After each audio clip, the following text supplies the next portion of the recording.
After a long day at work, Lisa, a young black woman, stopped by a supermarket to pick up some essentials. The parking lot was bustling with activity as shoppers prepared for the weekend. Lisa finally found a space near the entrance and carefully parked her car. As she stepped out, a white SUV screeched into the space beside her, nearly hitting her vehicle. The driver, a middle-aged white man, angrily confronted Lisa, accusing her of taking his spot, despite her calm explanation that she hadn't seen anyone waiting. His tone turned hostile, laced with racist remarks. The man's anger escalated and he slapped Lisa across the face, stunning both her and the onlookers gathering nearby. However, Lisa refused to be intimidated. Drawing on her inner strength, she punched him back, shocking him and the crowd. The man staggered, clutching his face in disbelief as bystanders began recording the altercation. Though shaken, Lisa stood her ground, determined not to let his prejudice define her. The incident highlighted her resilience and sparked conversations about standing up to racism and intolerance in everyday situations. Lisa's courage turned a painful moment into an empowering statement of strength and justice. After a long day at work, Lisa, a young black woman, decided to stop by a supermarket to pick up a few essentials before heading home. It was a busy Saturday evening, and the parking lot was packed with shoppers rushing to complete their weekend errands. After circling the lot for a while, Lisa finally spotted an open parking space near the entrance. Relieved, she carefully parked her car and prepared to step out. Before she could fully exit her vehicle, the screeching sound of tires startled her. A white SUV aggressively pulled into the space right next to hers, barely missing her car.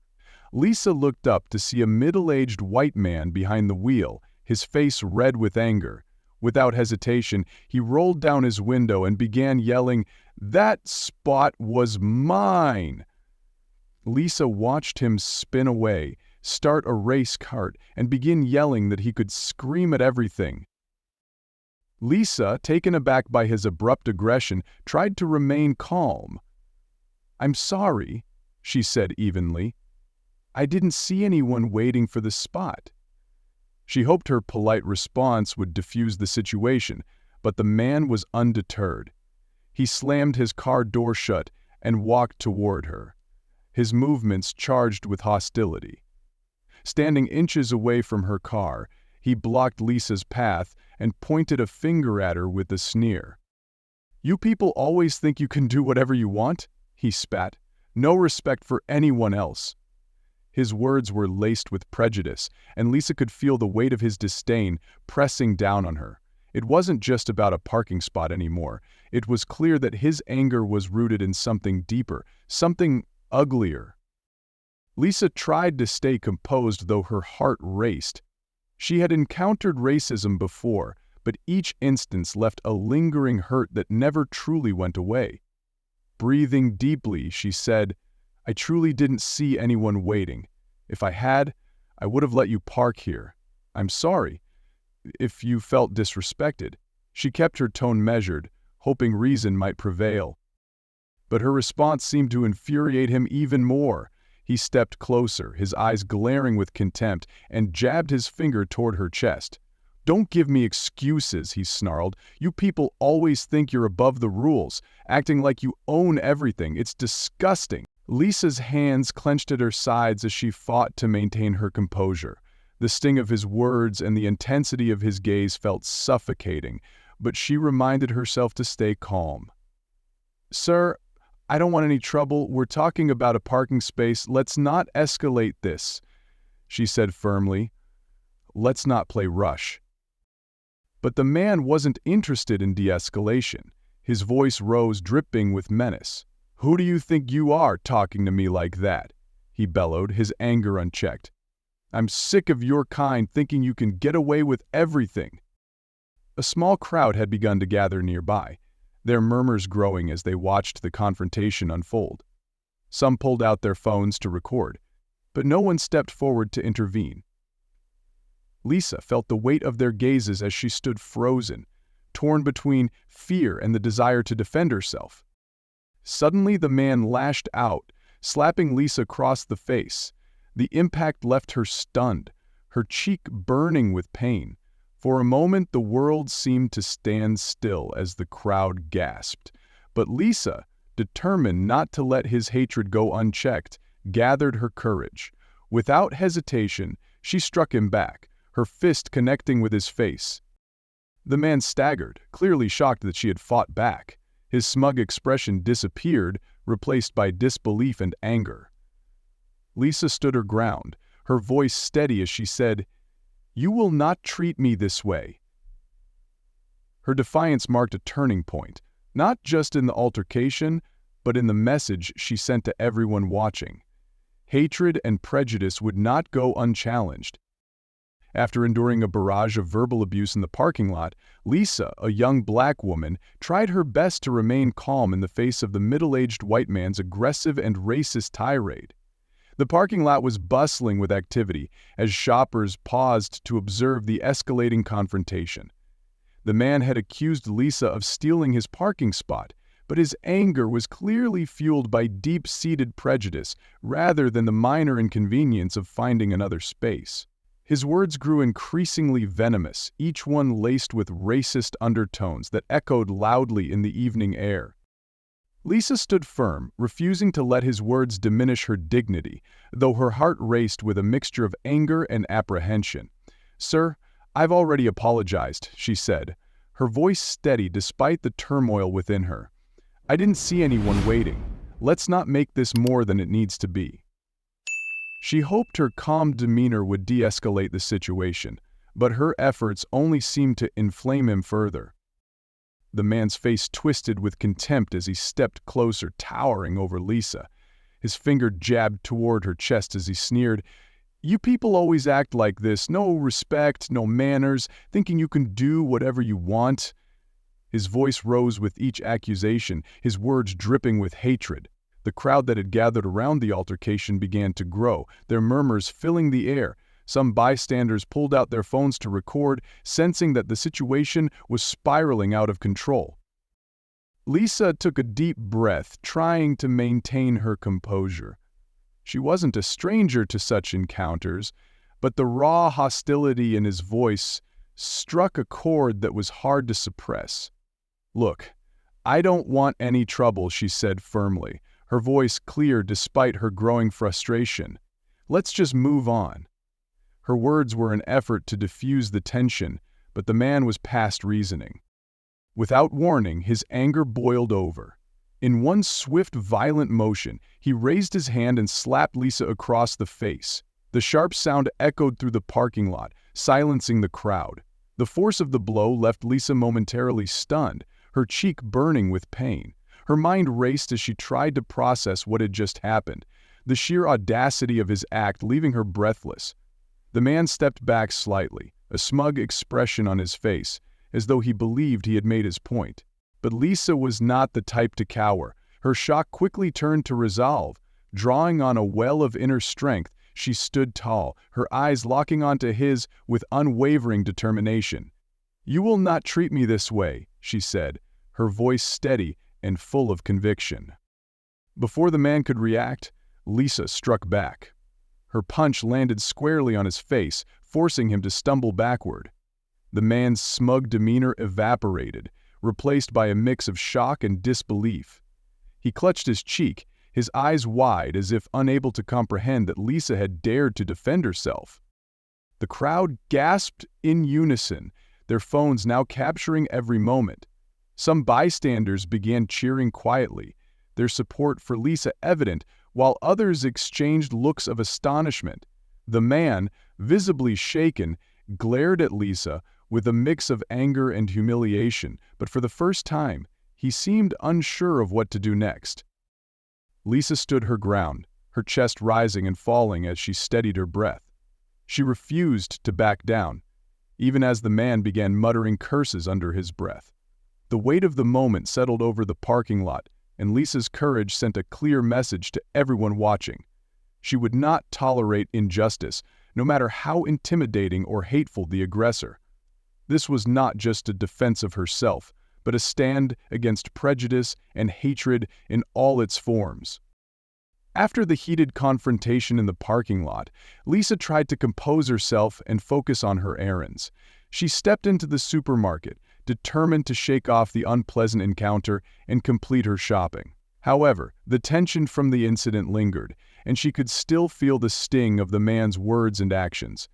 As she moved through the aisles, her thoughts kept circling back to the altercation, and she struggled to maintain her focus. Once she finished gathering her essentials, Lisa returned to her car, hoping to leave the entire ordeal behind her. But as she approached her vehicle, her heart sank. Deep, jagged scratches ran along the side of her car, the shiny paint now marred by deliberate vandalism. She didn't need to think twice to guess who was responsible. The man's smug, venomous demeanor earlier was a clear indication of his capacity to spite. The sight of her damaged car sent a wave of frustration and anger surging through her. Lisa stood there for a moment, staring at the scratches. The damage wasn't just physical. It felt like a personal attack on her dignity and presence. Her car wasn't new or particularly expensive, but it was hers, something she had worked hard for. This deliberate act of malice was more than she could overlook. Taking a deep breath to steady herself, Lisa pulled out her phone and dialed the police. Her voice was trembling but firm as she reported the incident. She described the confrontation, the man's aggression, and the current state of her car. "I was verbally and physically attacked earlier," she explained, her frustration evident. "Now my car's been vandalized, and I believe it's the same man." After giving the necessary details, Lisa hung up and began scanning the parking lot. Her eyes landed on the same white SUV parked a short distance away. Through the windshield, she could see the man sitting inside, watching her with the same smug smile that had been etched into her mind. He made no effort to hide or flee, seemingly confident he wouldn't face consequences. Lisa resolved in that moment that she would not let this act of hatred and disrespect slide. This wasn't just about her car, it was about standing up for herself and ensuring accountability for actions rooted in prejudice. When the police arrived at the scene, Lisa felt a small sense of relief knowing that help had come. 2 officers stepped out of their patrol car, and Lisa quickly approached them, still shaken but determined to recount the events accurately. Her voice was steady despite the emotions bubbling inside her. She explained how the man had aggressively confronted her over a parking spot, hurled racist remarks, physically assaulted her, and then likely vandalized her car as retaliation. Lisa led the officers to her car, pointing out the deep scratches along the side and describing the earlier altercation in detail. She emphasized that the man's aggression had escalated beyond a simple parking dispute, making it clear that his actions were fueled by prejudice and malice. "He slapped me, and I defended myself," Lisa stated firmly, "and now my car is damaged, and I believe he's responsible." The officers listened intently, taking notes as Lisa recounted every moment. She also pointed toward the white SUV parked a short distance away. The man was still inside, watching the situation unfold with an air of defiance. When the officers approached him, he stepped out of the vehicle, his expression calm but his tone filled with indignation. "This is ridiculous," the man said, raising his voice as if trying to seize control of the narrative. "I was the one attacked. She came at me for no reason, and I only acted in self-defense." His demeanor shifted from feigned innocence to outright accusation as he painted himself as the victim. He gestured toward Lisa with exaggerated indignation, claiming that she was the aggressor. Lisa stood nearby, her fists clenched, as she listened to his blatant lies. The officers, however, were careful to assess both sides, asking more questions and examining the evidence. Bystanders who had witnessed the incident began stepping forward, some showing video recordings they had taken on their phones. The footage contradicted the man's claims, clearly showing his initial aggression, the slap, and Lisa's act of self-defense. The officers reviewed the evidence carefully, exchanging quiet words before one approached Lisa again. "We'll take it from here," he said reassuringly. Lisa nodded, relieved but still simmering with frustration. She watched as the man's smugness began to falter, realizing that the truth would not stay hidden for long. As the police continued their investigation in the busy supermarket parking lot, Lisa stood nearby, her emotions a mix of frustration, anger, and determination. She had recounted the incident to the officers with clarity, despite the turmoil inside her. The middle-aged man who had attacked her and vandalized her car was still standing by his white SUV, attempting to appear calm, but occasionally casting smug glances in her direction. Lisa knew his arrogance came from a belief that he could get away with what he had done, but she was resolute in ensuring justice would be served. The officers first examined Lisa's car, inspecting the scratches she had pointed out and taking photographs for their report. They asked her to describe what had happened again in detail. Lisa reiterated how the man had confronted her over a parking spot, unleashed a torrent of racist remarks, slapped her without provocation, and later vandalized her car. Her voice was steady, though the memory of the slap and his hateful words brought back a surge of emotion. "Was aggressive from the start," Lisa explained. "I tried to stay calm, but he wouldn't stop. And when he slapped me, I defended myself. Then I came back to find my car damaged. It's clear this was his doing." She gestured to the deep scratches along the side of her car. The officers listened attentively, asking clarifying questions and jotting down notes. Meanwhile, the man continued to play the role of the victim. As the officers approached him for his side of the story, he launched into a dramatic retelling of events. "This is outrageous," he exclaimed, his tone filled with indignation. "She's the one who came at me. I was just trying to park and she started yelling at me out of nowhere. When I tried to explain, she hit me. I had to defend myself." His words were delivered with conviction, but Lisa could see through his act. The officers remained professional, neither accepting nor rejecting his claims outright. Instead, they turned their attention to the growing crowd of bystanders. Several people had witnessed the altercation and were willing to speak up. A few stepped forward to give their accounts, each confirming that the man had been the aggressor. "I saw him approach her car first," one witness said. "He was yelling and pointing his finger in her face. She tried to stay calm, but he slapped her out of nowhere. She only hit him back after that." Another bystander added, "Yeah, it was completely unprovoked. And after she walked into the store, I saw him walk over to her car and scratch it with something sharp. He was muttering to himself while he did it." The officers took statements from these witnesses and collected contact information for follow-ups. Some bystanders also handed over video recordings from their phones. The footage was damning. It showed the man storming up to Lisa's car, yelling angrily and slapping her while she stood defensively. It also captured Lisa's measured response, both in words and in self-defense. Another clip showed him vandalizing her car after the altercation. As the officers reviewed the evidence, the man's demeanor began to change. The smug confidence he had exuded earlier started to crack. He shifted uncomfortably, his attempts to justify his actions growing weaker. When confronted with the video evidence, he stammered, That doesn't tell the whole story. She provoked me. She can't see what she said before that." But his protests fell on deaf ears. The evidence was clear. His actions were not only unprovoked, but also deliberate and malicious. The officers conferred briefly before one of them approached the man. "Sir," the officer said firmly, "based on the witness statements and video evidence, we have enough to take you into custody for assault and property damage." The man's face flushed with shock and anger. "What? This is ridiculous," he shouted. "She's the one who hit me.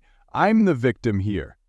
Despite his protest, the officers remained resolute. They informed him of his rights as they handcuffed him, and the crowd watched in silence, a few murmurs breaking through as the scene unfolded. Lisa stood nearby, watching as the man was led toward the police car. Her emotions were complex, a mixture of relief, validation, and lingering anger. She had stood her ground. And now, justice was beginning to take its course. Yet, the weight of the incident still pressed heavily on her. One of the officers approached Lisa again, his tone more reassuring.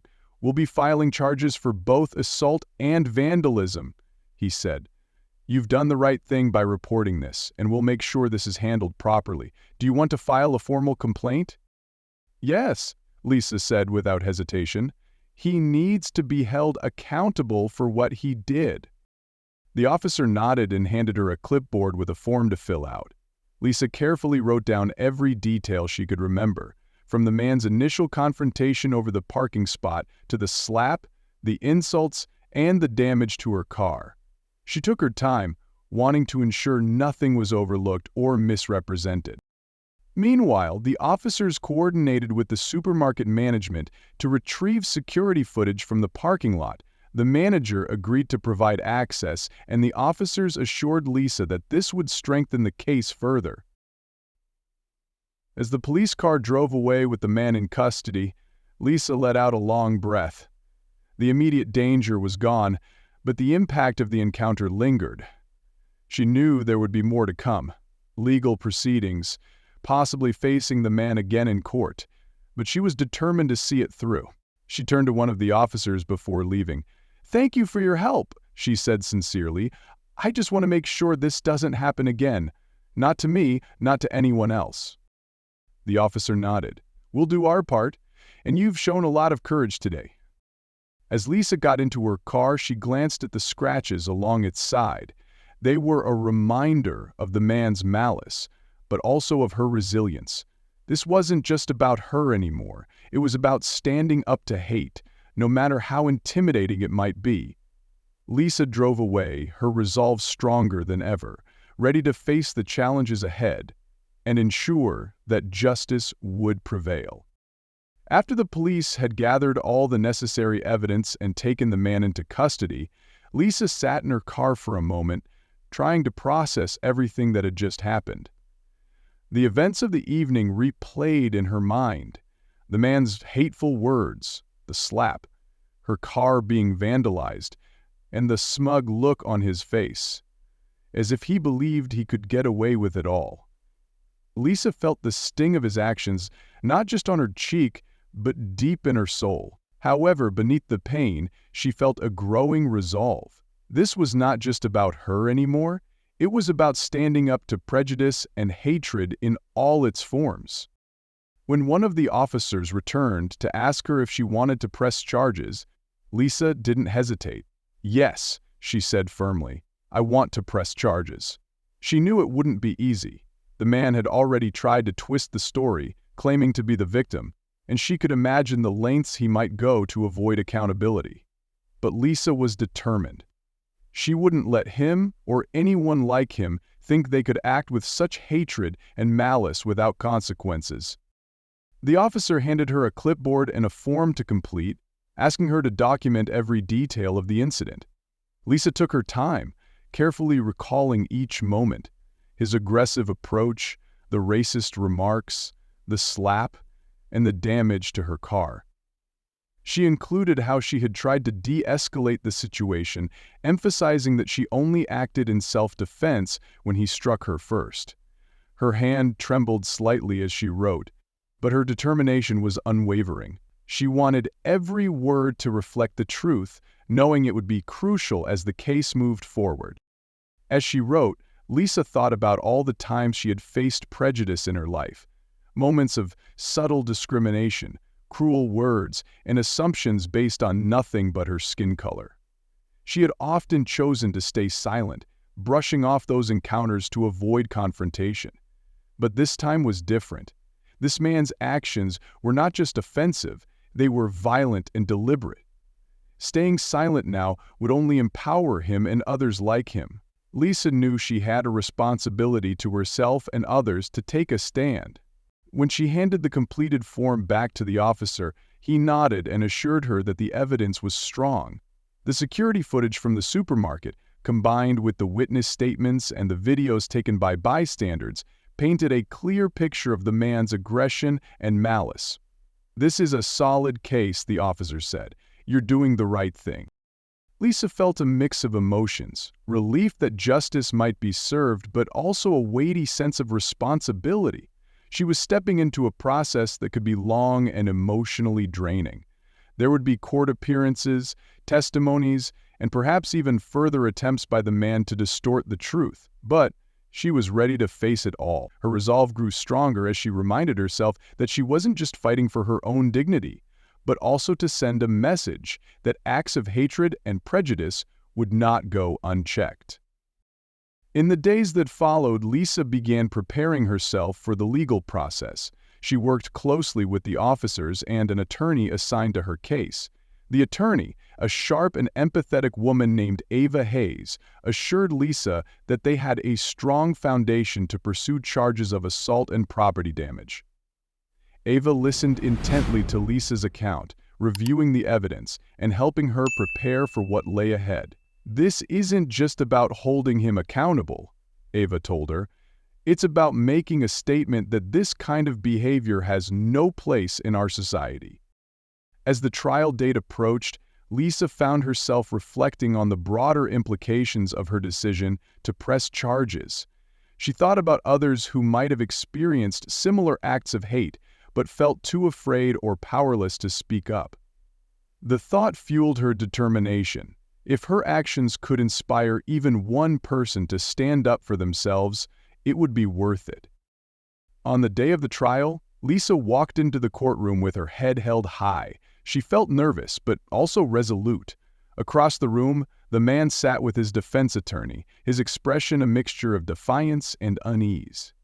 Lisa refused to let his presence intimidate her. She focused on the support she had received from friends, family, and even strangers who had heard her story and reached out with messages of encouragement. When it was her turn to testify, Lisa spoke with clarity and conviction. She recounted the events of that evening, describing the man's aggression, his hateful words, and the physical attack. She also shared how his actions had left her feeling humiliated and targeted, but how she had found the strength to fight back not just physically but emotionally and legally. Her voice wavered slightly at times, but she pushed through, determined to make her voice heard. The evidence presented in court was undeniable. The security footage showed the man's aggression and the unprovoked slap, as well as Lisa's measured response. The videos from bystanders captured his vandalism of her car. Witnesses testified to his behavior, describing his racist remarks and violent actions. Even as his defense attorney tried to paint a picture of a man under stress who had acted impulsively, the overwhelming evidence left little room for doubt. When the verdict was announced, finding the man guilty of assault and property damage, Lisa felt a wave of relief wash over her. It wasn't just a personal victory, it was a validation of her decision to stand up against hate. Yet she also knew this was just one small step in a much larger fight. The man's actions were a symptom of a deeper problem, one that wouldn't be solved with a single verdict. As Lisa left the courthouse, she felt a renewed sense of purpose. She had faced prejudice head-on and refused to be silenced. While the scars of the incident remained, they now served as a reminder of her strength and resilience. Lisa resolved to continue fighting not just for herself, but for others who might feel powerless in the face of discrimination. By pressing charges and seeking justice, she had taken a stand against hatred, and she knew her story would inspire others to do the same. The courtroom was silent as Lisa sat at the plaintiff's table, her heart pounding in anticipation. This was the culmination of weeks of preparation, sleepless nights, and countless moments of doubt. The trial had been emotionally exhausting, forcing Lisa to relive the traumatic events of that evening in the supermarket parking lot. But today, she felt a glimmer of hope. She had fought hard for this moment, and now it was time for justice to prevail. The trial began with the prosecution laying out the case against the man who had assaulted Lisa and vandalized her car. The evidence was damning. The prosecutor, a sharp and articulate woman named Ava Hayes, presented a clear and compelling narrative.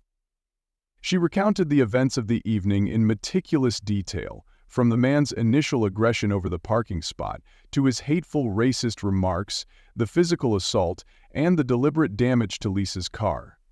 Ava emphasized that this was not a case of a misunderstanding or a simple dispute, but a deliberate act of violence fueled by prejudice.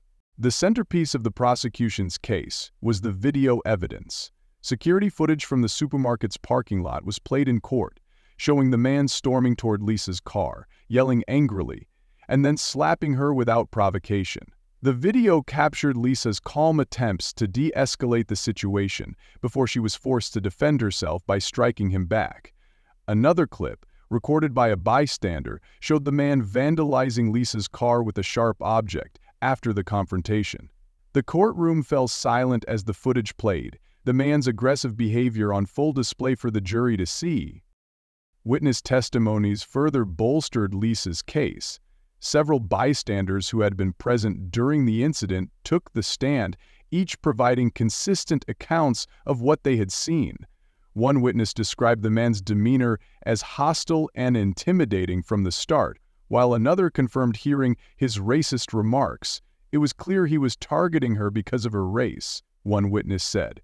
She was calm and respectful the whole time, but he just kept escalating. Lisa herself took the stand, recounting the events with courage and clarity. She described how the man's words and actions had left her feeling humiliated, targeted, and unsafe. Though her voice trembled at times, she spoke with conviction, determined to make the jury understand the impact of what she had endured. This wasn't just about a parking spot, Lisa said, her voice steady, despite the emotion in her eyes. It was about him thinking he could treat me however he wanted because of who I am, but I wasn't going to let him get away with it. The defense, on the other hand, struggled to counter the overwhelming evidence. The man's attorney attempted to argue that his client had acted impulsively, claiming he was under stress and had simply lost his temper.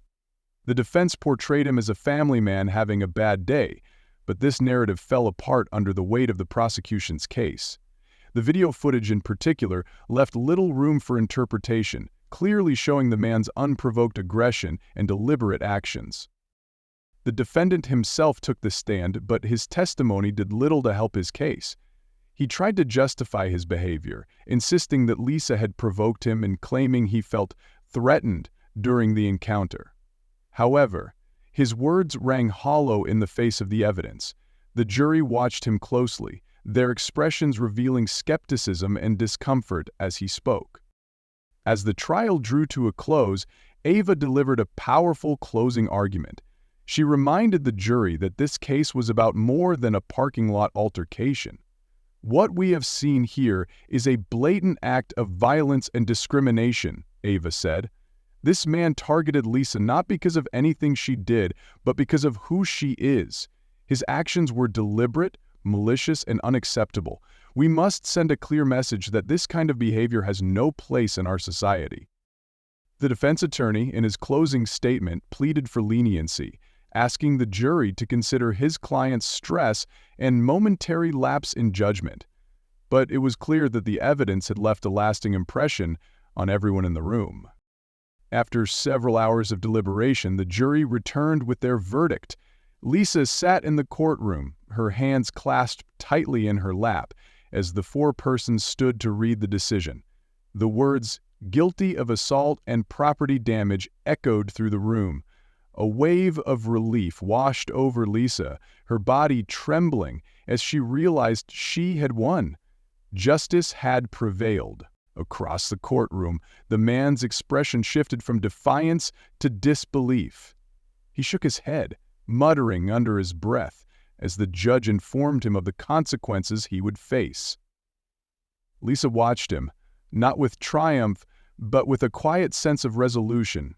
This wasn't about revenge, it was about accountability, and making it clear that hatred and violence would not be tolerated. As Lisa left the courthouse, she felt a mix of emotions.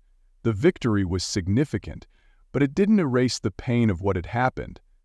She knew the scars of the incident would remain, a reminder of the prejudice she had faced. But those scars were also a testament to her resilience and strength.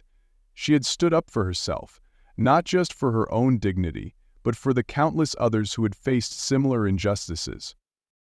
Lisa took a deep breath, feeling the sun on her face as she descended the courthouse steps.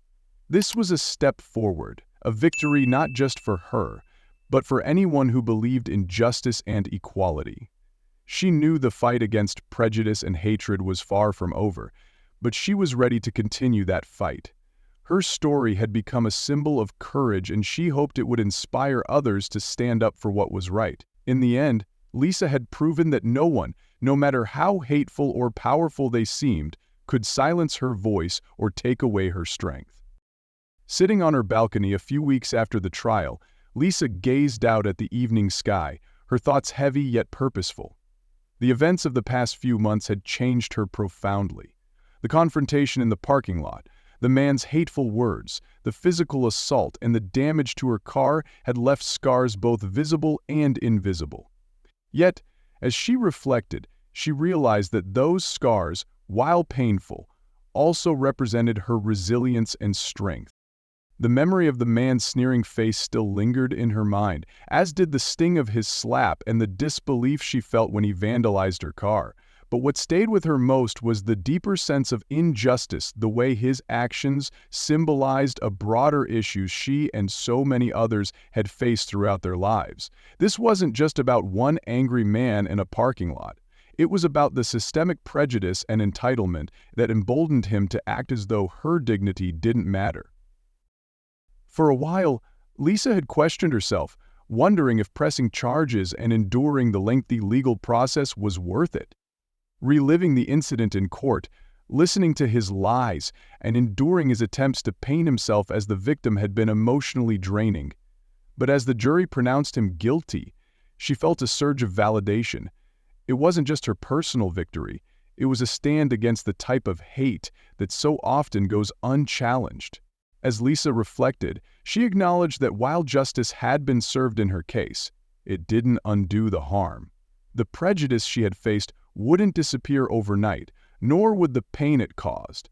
The scars remained, reminders of a reality she wished didn't exist. But those scars also became her source of motivation. They fueled a growing resolve within her, a desire to ensure that others wouldn't have to endure what she had.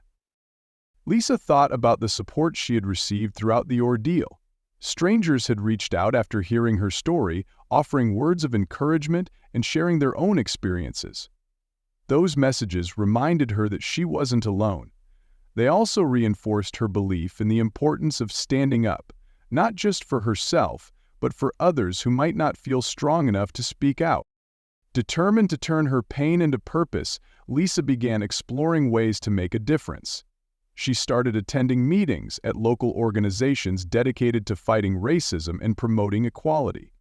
Sharing her story became a way to raise awareness, to show others that, even in the face of prejudice, it was possible to stand tall and demand justice. Speaking to groups of people, Lisa felt a sense of empowerment she hadn't known before. Her words resonated with others, inspiring them to confront the injustices in their own lives. Lisa also began working with community leaders to push for systemic change. She knew that real progress required more than individual victories. It required shifting attitudes and holding those in power accountable. Her voice, once silenced by fear and doubt, became a tool for advocacy and education. She spoke out about the importance of addressing the roots of discrimination, and regardless of their race or background. While Lisa found strength in her newfound purpose, she also acknowledged the emotional toll the incident had taken on her. Healing, she realized, was a process, one that required patience and self-compassion. There were still moments when she felt the weight of it all, the injustice, the anger, and the exhaustion of fighting a battle she never chose. But in those moments, she reminded herself of her own strength and the progress she had made. Looking back, Lisa recognized that the incident in the parking lot, while painful, had sparked something within her. It had pushed her to confront not just the man who attacked her, but the larger issues of hate and inequality. It had transformed her from someone who had once hesitated to speak out into someone who was unafraid to demand change. As the evening breeze brushed against her face, Lisa felt a sense of calm resolve. She knew the fight for equality and justice was far from over, and she was prepared to face whatever challenges lay ahead. Her scars, once a source of pain, had become a testament to her resilience, and a reminder of the work that still needed to be done. Lisa promised herself that she would continue to advocate for a world where everyone is treated with dignity and respect, a world where no one else would have to bear the scars of hate alone. Lisa's experience in the parking lot became a turning point in her life, inspiring her to take action beyond her personal victory. Determined to turn her pain into purpose, she began working with local organizations dedicated to promoting human rights and racial equality. Sharing her story became a powerful tool, one that she used to raise awareness and inspire others to stand up against discrimination. At community events and workshops, Lisa spoke openly about the confrontation, the prejudice she faced, and the strength it took to fight back. Her words resonated with others, many of whom had experienced similar injustices but had felt powerless to respond. Lisa's story not only validated their struggles, but also encouraged them to find their voices. She also collaborated with advocacy groups to push for systemic changes, such as improved anti-discrimination policies and accountability measures. Lisa realized that change required more than individual victories. It demanded collective action. By connecting with like-minded activists, she found a sense of purpose and community. As Lisa continued her work, she saw the ripple effect of her efforts. People who heard her speak were emboldened to share their own experiences and stand up against hate. Though the fight against inequality was far from over, Lisa felt hopeful, knowing she was contributing to a larger movement for justice and equality. This story highlights the power of resilience, the courage to confront racism, and the unwavering pursuit of justice in the face of adversity. It serves as a reminder that standing up for oneself is not only a personal act of strength, but also a stand against prejudice and hate that impacts society as a whole. Despite enduring verbal abuse, physical assault, and targeted vandalism, Lisa refused to let the actions of her aggressor define her. Instead, she chose to fight back legally, emotionally, and morally, ensuring accountability for his actions. Her journey from victim to advocate underscores the importance of perseverance and the ability to transform pain into purpose. By seeking justice and using her voice to inspire others, Lisa reminds us all that silence only enables injustice, while courage can spark meaningful change. This story is a testament to the strength it takes to confront hate and the power of standing up for what is right, and sometimes one person's brave actions can inspire many others to speak up for themselves through this story. We hope that you will find the motivation to always persist and remain strong in any situation, knowing that justice, though it may be delayed, will always prevail if we are patient and determined. Let's build a fair and compassionate world together, where everyone is treated with respect. If you found this story meaningful and want to continue receiving similar content, please hit subscribe to follow the channel. And don't forget to ring the bell to never miss any of our future videos. Thank you for watching and supporting us.